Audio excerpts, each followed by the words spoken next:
নবীজি সাল্লাল্লাহু আলাইহি ওয়াসাল্লাম যখন যেভাবে প্রয়োজন হয়েছে সেভাবেই মানুষদেরকে দিন শিখিয়েছেন, ইসলাম শিখিয়েছেন। তো এখন দিনের মধ্যে নতুনত্ব যারা ঢোকায়, ধরেন আপনি একটা আমল করতেছেন নিজের মন মতো, ইসলামে নাই, কোরআনে নাই, হাদিসে নাই, নবীজি বলে নাই, কেউ বলে নাই, কিন্তু আপনি আপনার মন মতো করতেছেন। খুব মনোযোগ দিয়ে শুনবেন, দিনের মধ্যে নতুন কোনো জিনিস আপনি যদি আপনার মন করা ঢুকায় দেন, আল্লাহর নবী বলছে কিয়ামতের ময়দানে আমি যখন হাউজে কাউসারের পানি মানুষকে পান করাবো, আমার উম্মতকে পান করাবো, এই মানুষগুলোকে চেনার পরেও তাদেরকে আমার সামনে থেকে ধাক্কা মেরে ফেরেশতারা দূরে ঠেলে দিবেন, এরা আমার হাউজে কাউসারের পানি পান করতে পারবে না। আল্লাহর নবী সাহাবারা বললেন, ওগো নবীজি এরা কারা? বললেন এরা হচ্ছে ওই লোক যে লোকগুলো দিনের মধ্যে মন গড়া আমল ঢুকিয়ে দিয়েছিল। বলুন নাউজুবিল্লাহ। হাউজে কাউসারের পানি তারা পাবে না। আল্লাহর নবী সাল্লাল্লাহু আলাইহি ওয়াসাল্লাম আনাস ইবনে মালিক রাদিয়াল্লাহু তাআলা আনহু বলছেন, তিনি বসেছিলেন, এমন মুহূর্তে আল্লাহর নবী ঝিমোতে লাগলেন, ঘুম চলে আসলো। নবীজি সাল্লাল্লাহু আলাইহি ওয়াসাল্লাম এক জায়গায় হেলান দিলেন। কতক্ষণ পর আল্লাহর নবী জাগ্রত হলেন। আল্লাহর নবী মুচকি মুচকি হাসছেন। সাহাবী বললেন, ওগো নবীজি কেন আপনি মুচকি হাসছেন? খুশির কোনো সংবাদ আছে নাকি? আল্লাহর নবী জবাব দিলেন, সাহাবীরা রে, এই মুহূর্তে ফেরেশতারা আল্লাহ রাব্বুল আলামিনের পক্ষ থেকে আমার কাছে এসেছে আর একটা সূরা হাদিয়া দিয়েছে, যে সূরার নাম হচ্ছে সূরা কাউসার। সুবহানাল্লাহ।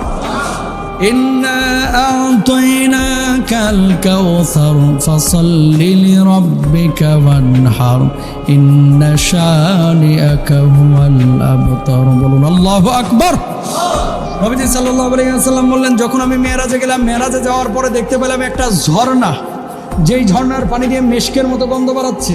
সুবহানাল্লাহ বলেন। যেই ঝর্ণার পানি সাদা ধবধবে, যেই ঝর্ণার পানির এক গ্লাস পানির মূল্য আকাশের নক্ষত্রের চাইতেও বেশি। সুবহানাল্লাহ।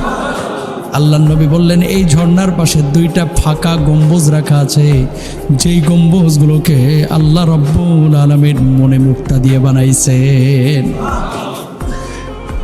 জিবরিল আমিনকে আল্লাহর নবী বললেন, ওগো জিবরিল আমিন, এই যে ঝর্ণার পানি এত সুঘ্রাণ কেন, এত সাদা ধবধবে কেন, এত পরিষ্কার কেন? এর পাশে দুইটা গম্বুজ আবার মনে মুক্তা লাগানো, কারণটা কি? জিবরিল আমিন, এই ঝর্ণার পানিটা কি? আল্লাহর নবীকে জিবরিল আমিন জবাব দিলেন, ওগো নবীজি, এই পানিগুলো হচ্ছে হাউজে কাউসারের পানি। আল্লাহর নবী এবার বললেন, জিবরিল আমিন, এই হাউজে কাউসারের পানি কারা পান করবে? জিবরিল আমিন জবাব দিলেন, ওগো নবীজি, যেই মানুষগুলো আপনাকে অনুসরণ করবে, আল্লাহকে অনুসরণ করবে, আপনার যে উম্মতগুলো আপনার দেওয়া প্রদত্ত বিধানগুলোকে মেনে নেবে, আল্লাহর দেওয়া বিধানগুলো মেনে নিয়ে নিজের জীবন পরিচালনা করবে, আপনার সুন্নাহ মেনে নেবে, আল্লাহ রাব্বুল আলামিন ওই মানুষগুলোকে কিয়ামতের ময়দানে হাউজে কাউসারের পানি পান করাবেন। আল্লাহর নবী যখন হাউজে কাউসারের পাশে যাবে, উম্মতরা পানি পানি করে যখন বুকটা ফেটে যাবে, আল্লাহর নবীর কাছে যাবে। আল্লাহর নবী সাল্লাল্লাহু আলাইহি ওয়াসাল্লাম হাউজে কাউসারের পানি সর্বপ্রথম যাদেরকে পান করাবেন, ওই সমস্ত লোক যাদের চুলগুলো ছিল উস্কো শুষ্ক, যারা গরিবানা হালতে জীবনযাপন করতেন, যে মানুষগুলো মানুষদেরকে সাহায্য করেছে, যে মানুষগুলো দুনিয়ার জিন্দেগিতে কোনো মতো টেনে টুনে জীবনযাপন করেছে, অর্থাৎ মুহাজিররা। আনসাররা তো ধনী, আর মুহাজিররা কি ছিল? গরিব ছিল, যারা দ্বীনের জন্য হিজরত করে এইভাবে গিয়েছে। আল্লাহর রাসূল সাল্লাল্লাহু আলাইহি ওয়াসাল্লাম বলছেন, হাউজে কাউসারের প্রথম পানি পান করানো হবে সেই মুহাজিরদেরকে। এরপরে আমরা সিরিয়ালি আসবো। আল্লাহ সবাইকে তৌফিক দান করুক, আমিন। আল্লাহর নবী বলছে, কেউ যদি এই হাউজে কাউসারের পানি এক গ্লাস পান করে, আল্লাহ রাব্বুল আলামিন তার থেকে একেবারে চিরদিনের জন্য তেষ্টা উঠায় নেবেন, আর কখনো তেষ্টা লাগবে না। এই হাউজে কাউসারের পানি পান করতে মন চায় তো বিড়ি খান কি লেগা? এই হাউজে কাউসারের পানি পান করতে মন চায়, তাহলে নামাজ পড়া দরকার আছে না নাই? হাউজে কাউসারের পানি পান করতে চাইলে নবীর সুন্নাহ মানা দরকার আছে না নাই? হাউজে কাউসারের পানি পান করতে চাইলে দাড়ি রাখতে হবে। হাউজে কাউসারের পানি পান করতে চাইলে নবীজির সুন্নাহ মোতাবেক জীবনযাপন করতে হবে। হাউজে কাউসারের পানি পান করতে চাইলে 5 ওয়াক্ত নামাজ পড়তে হবে। হাউজে কাউসারের পানি পান করতে চাইলে সুদ ছাড়তে হবে। হাউজে কাউসারের পানি পান করতে চাইলে ঘুষ ছাড়তে হবে। হাউজে কাউসারের পানি পান করতে চাইলে দুনিয়ার মদ, শরাব, আজে বাজে, গাঁজা, ড্যান্ডি, ফ্যান্ডি, ফেন্সিডিল, হিরোইন সব ছাড়তে হবে। এখানে খাইতেছে গাঁজা, এখানে খাইতেছে সিগারেট, এখানে খাইতেছে মদ, ওইদিকে বলতেছে হাউজে কাউসারের পানি তো রেডি আছে। তোর লাগে হাউজে কাউসারের পানি না, তোর লাগে কুত্তার পুজ রেডি আছে। কথা বলেন ঠিক না?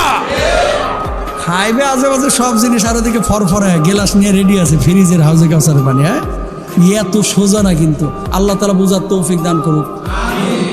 প্রিয় ভাইরা আমার, তাহলে কারা হাউজে কাউসারের পানি পান করবে না?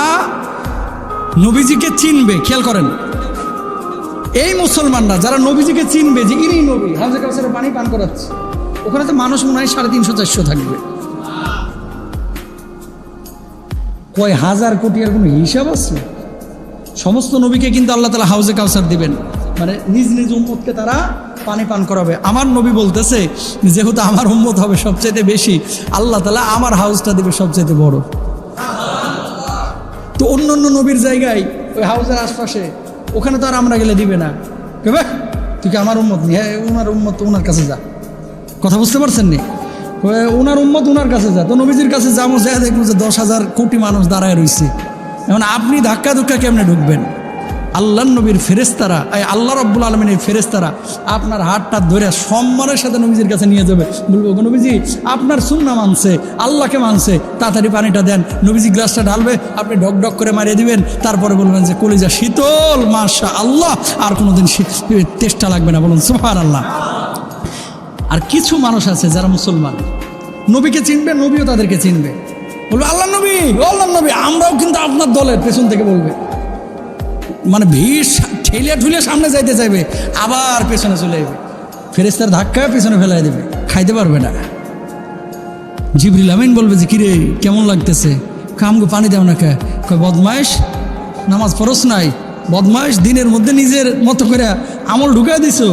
হ্যাঁ, কোরআনে নাই, সুন্নাহের মধ্যে নাই, বাবাই বলছে আর ফরফরায় খালি আমল করছো। এই আমলের কারণে আল্লাহ রাব্বুল আলামিন মুসলমান হওয়ার পরেও বেদাতের কারণে আজকে তোদেরকে দূরে ঠেলে দিচ্ছে। বলো নাউজুবিল্লাহ।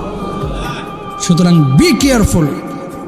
খালি মন চাইলেই সব কিছু করা যাবে না। কোরআন এবং সুন্নাহের ফ্রেমের মধ্যে আছে কিনা এটা দেখতে হবে। ইনশা